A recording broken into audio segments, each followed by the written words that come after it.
महाराष्ट्राच्या इतिहासात पहिल्यांदाच जवळपास 15.5 तास ही तोडक कारवाई चालू होती। विरारच्या नवापूर येथील 7C या रिसॉर्टवर दुपारी 12 वाजताची कारवाई सुरू झाली।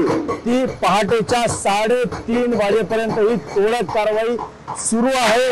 संपूर्णपणे रिसॉर्टचा परिसर आहे, जेवढे बांधकाम आहेत, जेवढा साइडिंग आहेत त्या संपूर्ण तोडल्या गेलेल्या आहेत आणि पहाटे 3:30 वाजेपर्यंत ही कारवाई सुरू आहे। पालिका प्रशासन आणि महसूल प्रशासन याच्या संयुक्त विद्यमाने ही कारवाई सुरू आहे। मिलिंद मोरे यांच्या मारहाणीनंतर त्यांचा झालेला मृत्यू आणि त्यानंतर वरिष्ठ नेत्याचा आलेला फोन आणि त्यावर झालेली ही कारवाई एक संपूर्ण जे लोकांमध्ये आहे हे चर्चेचा विषय आहे। पहिल्यांदाच वसई विरार महानगरपालिकेने एवढी मोठी तोडक कारवाई पहाटे 3:30 वाजेपर्यंत केली, त्यामुळे एकूणच वसई विरारमध्ये हा चर्चेचा विषय ठरलाय। प्रभाकर कुडाळकर, एबीपी माझा, विरार।